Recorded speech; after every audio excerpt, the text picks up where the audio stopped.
অবৈধ জোৱাৰ বিৰুদ্ধে বৰপেটা জিলা আয়ুক্ত আৰু বৰপেটা আৰক্ষী অধীক্ষকলৈ আমচুৰ স্মাৰক পত্ৰ প্ৰদান।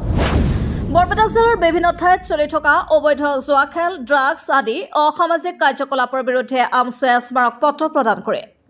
সমাগত মেট্ৰিক আৰু উচ্চতৰ মাধ্যমিকৰ পৰীক্ষা, ইয়াৰ মাজতে বৰপেটা জিলাৰ বিভিন্ন ঠাইত বাণিজ্য মেলাৰ নাম লৈ জোৱা খেল আদি অনুষ্ঠিত হোৱা বুলি আমচুৰ বিষয়ববীয়াসকলে উল্লেখ কৰে। বৰপেটা জিলাত হোৱা অসামাজিক কাৰ্যকলাপৰ বিৰুদ্ধে অতি সোনকালে ব্যৱস্থা গ্ৰহণৰ দাবী আমচুৰ। বিশেষকৈ জোৱা খেলৰ বিৰুদ্ধে বৰপেটা আৰক্ষীক কঠোৰ পদক্ষেপ গ্ৰহণ কৰাৰ দাবী কৰে আমচুৱে। বৰপেটা জিলাত জোৱা খেল বন্ধ নহলে তীব্ৰ আন্দোলন গঢ়ি তোলাৰ হুংকাৰ প্ৰদান কৰে আমচুৱে। আজি স্মাৰক পত্ৰ প্ৰদানত উপস্থিত থাকে বৰপেটা জিলা আমচুৰ সভাপতি সামিন খান, উপসভাপতি আবুল হুছেইন, লুৎফুৰ খান, সহকাৰী সম্পাদক আব্দুল জুবাৰ আলী, লগতে আমচুৰ কেন্দ্ৰীয় আৰু জিলা কমিটিৰ বিষয়ববীয়াসকল। নিউজ ডেস্ক ৰিপৰ্ট, পি সংবাদ। আপোনালোকে জানে যে আমচু এটা ছাত্ৰ সংগঠন, গতিকে এইবেলি বিভিন্ন কি কয় ছাত্ৰ ছাত্ৰীসকলৰ বিভিন্ন ক্লাছৰ পৰীক্ষা আহিব লগা হৈছে আৰু বিভিন্ন স্কুলত পৰীক্ষা চলি আছে। এই সময়ত বিভিন্ন আমাৰ বৰপেটা জিলাৰ বিভিন্ন অঞ্চলত বিভিন্ন ধৰণৰ কালচাৰেল প্ৰগ্ৰামৰ নামত তেওঁলোকে বিভিন্ন জোৱা চলি আছে। গতিকে আমি আমচুৱে কেইবাবাৰো এনেকুৱা স্মাৰক পত্ৰ প্ৰদান কৰিলোঁ, কিন্তু কোনো ধৰণৰ গুৰুত্ব আমি দেখা নাই। গতিকে আজিও আমি আমচুৰ কেন্দ্ৰীয় সমিতি আৰু বৰপেটা জিলা সমিতিৰ এটা সজাতি দলে আহি আমি জিলা আৰক্ষী আয়ুক্ত ডাঙৰীয়াক লগ কৰিছোঁ।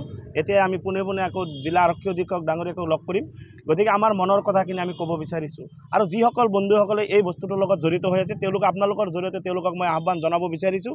বৰপেটা জিলা এটা মাইনৰিটি জিলা, গতিকে এই জিলাৰ পৰা যাতে এইবিলাক বন্ধ হ'ব লাগে। আগতে এনেকুৱা ধৰণৰ তেনেকুৱা কোনো মেলা চলা নাছিল। গতিকে আজি কিছুদিন ধৰি এনেকুৱা এটা মেলাৰ নামত এটা ৰমৰমীয়া জোৱা চলি আছে। গতিকে আমি বিচাৰিছোঁ, আমচুৱে বিচাৰিছে যিসকল বন্ধু এইবিলাক কামত লগত জড়িত হৈ আছে তেওঁলোকে এইটো বন্ধ কৰি ভাল পথে আহিব লাগে। কাৰণ আমি ইছলাম ধৰ্মৰ মানুহ আৰু মেক্সিমাম অঞ্চলত ইছলাম ধৰ্মত অঞ্চলত এইবিলাক চলি আছে। গতিকে আমি ইছলাম ধৰ্মৰ মানুহ, আমি কিছু ইছলামৰ নীতি নিয়ম মানি চলিব লাগে। গতিকে মই আপোনালোকৰ জৰিয়তে তেওঁলোকক আহ্বান জনাব বিচাৰিছোঁ। আমি তেওঁলোকৰ লগত সংঘাতত যাব বিচৰা নাই। প্ৰথমতে আমি সংঘাতত যাব বিচৰা নাই। তেওঁলোকক আমি আহ্বানে জনাব বিচাৰিছোঁ যে তেওঁলোকে এই কাৰ্যৰ পৰা বিৰত থাকিব লাগে। ইতিমধ্যে আমি বৰপেটা উপায়ুক্ত মহোদয়লৈ স্মাৰকপত্ৰ দিলোঁ। ইয়াৰ আগতে কেইবাবাৰো দিছোঁ।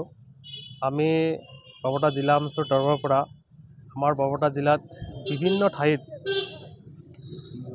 মেলাৰ জৰিয়তে নাম লৈ জোৱা খেল চলি থাকে। এই জোৱাৰ খেলবিলাক বন্ধ হ'ব লাগে। সেই হিচাপত আমি কেইবাবাৰো মেমৰেণ্ডাম দিছোঁ। আজিও উপায়ুক্ত মহোদয়লৈ মেমৰেণ্ডাম দিলোঁ যাতে এই জোৱা খেলসমূহ বন্ধ হয়। আমাৰ সমাজত যিসমূহ অপ্ৰীতিকৰ কাৰ্য চলি আছে, যেনে ড্ৰাগছৰ বেহা চলি আছে, এইবিলাক বন্ধ হ'ব লাগে। আৰু জোৱাৰ যিবিলাক জোৱাৰ চলি আছে ইতিমধ্যে বিভিন্ন মেলাত এটা বজাৰৰ যিটো সৃষ্টি হৈ গৈছে, সেইবিলাক আমি ভালকৈ উপায়ুক্ত মহোদয়ক বুজাই ক'লোঁ যে এই অপ্ৰীতিকৰ কাৰ্যবিলাক বন্ধ কৰি বৰ্তমান আমাৰ অসমত উচ্চতৰ মাধ্যমিক বিদ্যালয়ৰ ইতিমধ্যে ফেব্ৰুৱাৰী মাহৰ পৰা ফাইনেল পৰীক্ষা আৰম্ভ হ'ব।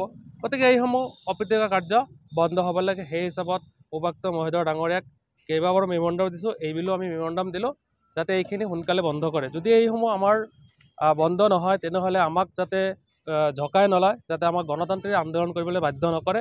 যদি এইবোৰ অতি সোনকালে বন্ধ নহয়, আমি কিন্তু আমচুৱে অনতিপলমে কিছুদিনৰ মাধ্যমে আমি গণতান্ত্ৰিক আন্দোলন কৰিবলৈ বাধ্য থাকিম। আৰক্ষী প্ৰশাসনৰ ভূমিকা কেনেকুৱা? এই ক্ষেত্ৰত আৰক্ষী প্ৰশাসনে হয়তো আমি কেইবাবাৰো যদিও ফোনযোগে জনাওঁ বা লগ কৰি জনাইছোঁ, তথাপি কিন্তু তেওঁলোক কোনো ধৰণৰ ষ্টেপ লোৱা নাই, আমি দেখিবলৈ পোৱা নাই। আচলতে ষ্টেপ ল'ব লাগিছিল। নাজানো এতিয়া কাৰ আশীৰ্বাদত এইবিলাক চলি আছে, কিয় ষ্টেপ লোৱা নাই, এইটো এক ডাঙৰ প্ৰশ্ন হৈ আছে।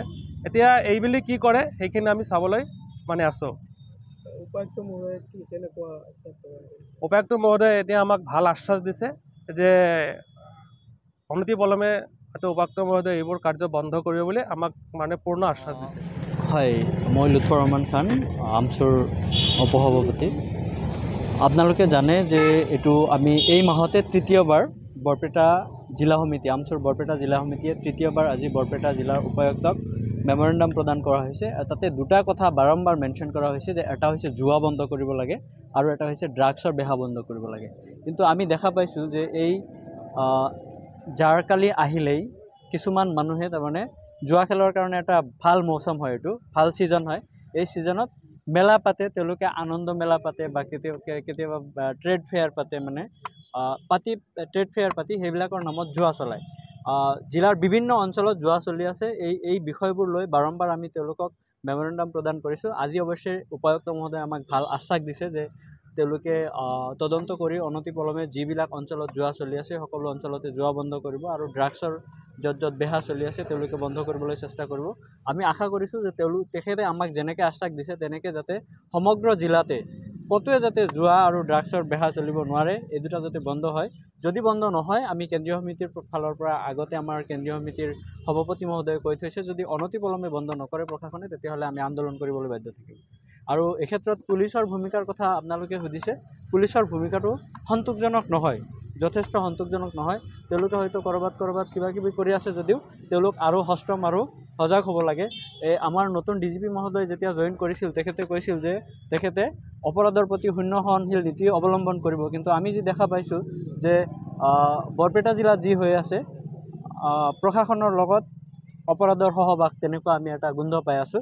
আমি প্ৰশাসনক বাৰম্বাৰ অনুৰোধ কৰিছোঁ যে যিকোনো মূল্যৰ বিনিময়ত আপোনালোকে বহুত কষ্ট কৰি হ'লেও এই জুৱা বা অন্য যিকোনো ধৰণৰ অপৰাধ চলি আছে সকলো ধৰণৰ অপৰাধ সমাজৰ পৰা সমূলেই ধ্বংস কৰি দিয়ক, বিনষ্ট কৰি দিয়ক। আৰু এই যদি নিৰ্মূল কৰাৰ ক্ষেত্ৰত, অপৰাধ নিৰ্মূল কৰাৰ ক্ষেত্ৰত সংগঠনৰ যদি কোনো কিবা সহায় লাগে আমি প্ৰস্তুত আছোঁ আৰক্ষীকো সহায় কৰিবলৈ।